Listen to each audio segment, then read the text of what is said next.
Message d'un Français qui a quitté la France et qui est heureux depuis le jour où il a quitté ce pays. La plus grosse blague que j'ai jamais entendue, c'est la France qui nous apprend qu'à côté, c'est le tiers-monde. C'est la plus grosse blague que j'ai jamais entendue et les gens qui croient à ces bêtises n'ont jamais traversé les frontières, je vous le dis de suite. Alors certes, en France, on a de la bonne nourriture, les paysages sont magnifiques, le pays est beau, mais les politiques l'ont détruit. Donc je vais vous raconter concrètement comment ça se passe à l'étranger. Et le pire, c'est qu'on vous a appris à croire que tous les avantages qu'on avait, autant sociaux que l'avance qu'on avait soi-disant par rapport au tiers-monde, ce sont des bêtises et on est largué par rapport au reste du monde, je vous le dis. Je vais vous donner quelques exemples et vous allez comprendre. Déjà, on vous dit qu'on a de la chance d'avoir l'école gratuite et qu'on a un super système scolaire. C'est totalement faux, les amis. On est à la ramasse complet. On nous apprend rien du tout à l'école. On nous apprend que des bêtises. On nous apprend à être des moutons disciplinés pour être concrètement des esclaves de ce système et rendre riches les grosses industries. Et il est impossible d'évoluer de classe sociale en France, d'accord? Le niveau scolaire, il est nul. Personne ne parle anglais en France. J'ai été dans la jungle, au Mexique, en Thaïlande, dans une dizaine de pays. Même dans la jungle, les enfants, ils parlent déjà anglais à 6-7 ans. En France, personne ne parle anglais, premièrement. Alors déjà, au niveau de la politique, on va vous dire, oui, mais on a de la chance en France, parce qu'ailleurs, tout le monde est corrompu, on peut acheter les présidents, les ministres, la police, mais attendez, mais en France, vous croyez que ça se passe comment? Macron, c'était même pas un homme politique, à la base, c'était le banquier des Rothschild. Il a été là pour travailler avec Pfizer, pour nous vendre plein de médicaments dont on n'a pas besoin. Il a coulé la France, il a fait un trou avec la dette de la France. C'est jamais vu dans toute l'histoire dans le monde entier. Il n'y a aucun pays qui a fait un trou de dette comme ça pour des bêtises, pour rendre riches des gens. C'est de la manipulation de masse, les amis. Au niveau du médical, on va me dire, oui, mais nous, on a de la chance en France. Regarde le système médical qu'on a. Tout le monde est pris en charge sans payer. Plein de choses sont gratuites. On a des bons hôpitaux. C'est pas vrai, les amis. Il n'y a rien qui est gratuit déjà. Chaque soin, vous les payez. Quand on vous dit que c'est gratuit, c'est pas vrai. Au contraire, vous le payez 2 fois plus cher que nos voisins, sauf que vous ne vous en rendez pas compte. Parce que c'est bien fait sur vos fiches de paye. Si vous regardez en brut, pour quelqu'un qui gagne 2000 € par mois, vous vous êtes prélevé d'à peu près 500 € chaque mois, les amis. Ça fait 6000 € à l'année. Donc, qui peut me dire, qui peut m'affirmer que les soins sont gratuits en France? Les médicaments, c'est pareil. On vous vend des médicaments qui vous empoisonnent, qui ne vous soignent même pas, parce que c'est des collaborations avec les gros lobbies pharmaceutiques et nos présidents qui sont contrôlés par eux-mêmes. Donc, ce sont des bêtises. On va parler des hôpitaux maintenant. Il y a plein de gens, ceux qui regardent BFM et qui sont jamais allés à l'étranger, vont me dire, oui, mais on a des super hôpitaux, on a de la chance quand même. Les amis, il n'y a pas de personnel. Ils n'ont pas de moyens dans les hôpitaux, ils n'ont même pas de matériel. Il y a des gens qui crèvent sur les brancards dans les couloirs. Moi, j'ai été en Asie, vous allez là-bas, vous regardez les hôpitaux, vous pouvez manger par terre, vous êtes pris en charge dans la journée si vous avez besoin d'un scanner. Il y a du personnel avec du matériel de tous les côtés. Les gens sont professionnels et qualifiés, mais on va vous faire croire que c'est pas vrai, que là-bas il n'y a pas d'hôpitaux, que les gens dorment dans la forêt. Tout ça, ce sont des bullshit, ce sont des bêtises. On vous a appris des bêtises pour vous enfermer dans un dôme, pour pas que vous alliez à l'extérieur, pour pas que vous vous rendiez compte de la supercherie justement. Au niveau des taxes, on est le pays le plus taxé du monde, ou alors un des pays les plus taxés du monde, et c'est une énorme blague parce que le pays est en train de se cracher à vitesse grand V. Dans 5 ans, on va devenir un des pays le plus important du tiers-monde, les amis. Rendez-vous compte, c'est pas une expression quand je vous dis ça depuis des années. La France devient le tiers-monde. La Chine, dans les années 80, elle avait 40 ans de retard. Aujourd'hui, elle a 80 ans d'avance. Comment on a créé ce gap? Comment on s'est fait avoir? Tout simplement parce qu'un peuple entier travaille jour et nuit et paye des impôts qui sont détournés par nos dirigeants. Et en fait, il n'y a rien qui évolue, tout simplement. On a créé une dette monstre qui est quasiment impossible à récupérer aujourd'hui. En France, quand vous naissez pauvre, il faut être une lumière, un génie, un phénomène pour mourir riche. Il y a très peu d'opportunités. On fait tout pour vous enfermer dans votre classe sociale et concrètement, vous n'avez aucune opportunité, aucun moyen d'évoluer. On fait tout pour vous garder en bas en tant qu'esclave, au bas de la chaîne, parce qu'ils en ont besoin. Au niveau de l'humanité, j'ai été dans des pays où les gens ils gagnent 10 € par jour. Il y en a plein dans mes vidéos qui me disent, oui, tu me dis que là-bas c'est super, mais les gens, regarde combien ils gagnent. Oui, mais ils gagnent 10 € par jour, mais ils vivent mieux que les Français qui sont même à 2000 € par mois. Et en plus, au niveau de l'accueil, ils ont plus de respect, ils ont encore de l'humanité dans le cœur. Ces gens-là qui gagnent 10 € par jour, vous toquez chez eux, de 1, ils vous hébergent, de 2, ils vous nourrissent, et de 3, ils vous accueillent avec le sourire, d'accord? Faites ça en France, vous allez voir comment vous êtes reçus. Dans la plupart des endroits où je vais, je peux m'asseoir à une table d'inconnus dans la rue, dans un restaurant, dans un bar, ils vont m'accueillir avec le sourire, ils vont me raconter leur vie, on va échanger. Faites ça en France, c'est impossible, les gens se regardent comme ça, se dépiotent, se jalousent, ils ne souhaitent pas la réussite aux gens, les gens sont envieux, sont malheureux, sont dépressifs en France, vous le voyez bien les amis.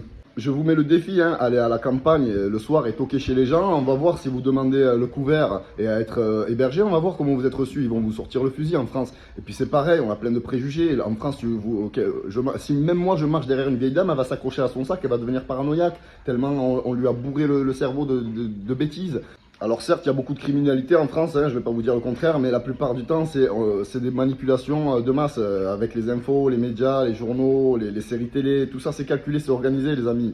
Donc encore une fois, si je parle par exemple de l'Asie à des gens qui n'ont jamais dépassé les frontières de la France, ils vont me dire oui mais là-bas les gens ils vivent dans la forêt, il n'y a pas d'hôpitaux, ils crèvent de faim, mais allez-y, vous allez voir, ne serait-ce que les routes, il n'y a pas de routes et tout, ils pensent que les gens au Vietnam par exemple, il y a encore des trous d'obus partout, mais allez-y, vous allez voir les routes en Asie, vous allez voir comment le réseau autoroutier il est parfait, il est impeccable, tout est parfait, ils ont 40 ans d'avance, 80 ans d'avance même. En France, regardez les routes, d'accord, mais combien on les paye les routes? Tous les 100 mètres, il faut payer, tous les 100 km, il faut payer 20 euros. Pourquoi? Parce qu'on nous a mis une énorme douille. On nous a fait croire qu'à l'époque, il fallait rembourser le réseau autoroutier. Mais maintenant, ça fait combien de dizaines d'années qu'on paye? Et personne ne dit rien à cette supercherie. On a vendu le pays. Et quand je vous dis que les routes, elles sont magnifiques, dans la plupart des pays où j'ai été, c'est que de 1, elles sont bien entretenues, elles sont meilleures qu'en France, mais en plus, il n'y a pas de péage. 8 pays sur 10, voire 9, j'ai jamais vu de péage. Vous pouvez rouler et traverser tout le pays, il n'y a personne qui va jamais vous arrêter avec une barrière pour vous racketter concrètement. La dernière fois, j'ai été sur une plage en pleine nuit au Vietnam. La personne, elle dormait dans un petit bungalow juste à côté parce que c'était son travail. Elle était contente de se réveiller pour me nettoyer tous les transats. J'ai payé 40 centimes pour toute la nuit. En France, vous voulez prendre un transat sur une plage, vous allez payer 40 euros la matinée. Après, le sens de la famille. En France, on vous dit oui, la famille c'est important, mais tout le monde envoie ses parents ou ses grands-parents à l'hospice. Et on sait comment ils sont traités les gens là-bas, d'accord? Donc ça, à l'étranger, jamais vous allez voir ça. Les gens, ils vivent dans des maisons où ils ont un pâté de maison côte à côte et ils vivent avec plusieurs générations, ils prennent soin de leurs parents, de leurs grands-parents, ils les abandonnent pas. Ils ont le sens de la famille, les gens. Et en France, quand on vous dit oui, mais l'hospice, vous allez payer 2 fois plus cher que si vous preniez en gestion quelqu'un qui s'occupe de votre grand-père et en lui payant un appartement, vous payerez encore 2 fois moins cher que si vous l'envoyez à l'hospice. Mais ça s'est perdu en France, le sens de la famille. Donc, quand la France s'autodéclare toit du monde et qu'ils traitent les autres pays de tiers-monde, ça me donne une rage folle. Parce que allez voir comment ça se passe là-bas, vous allez comprendre à quel point on nous ment et on nous manipule. Et en plus de ça, c'est avec notre argent. Et le pire, c'est que l'argent qu'on nous prend de nos impôts, il sert à financer des crimes de guerre partout dans le monde et semer la panique là où les gens ont encore de l'humanité. C'est ça qui est triste. Donc d'accord, ils vous volent votre vie et en plus ils vous mentent pour vous cacher la vérité.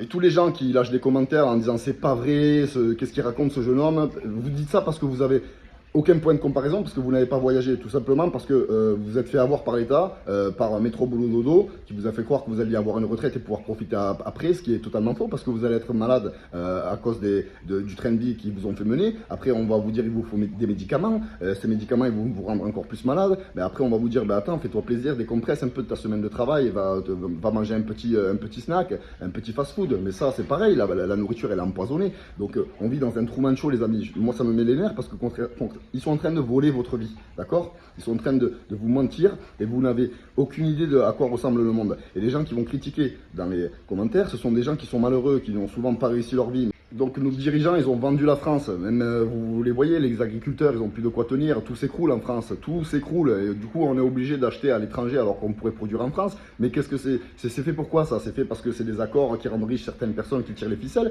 Et c'est pour nous empoisonner parce qu'on ne sait pas ce qu'on nous ramène. Et dedans, il y a des choses qui nous donnent le cancer, le diabète.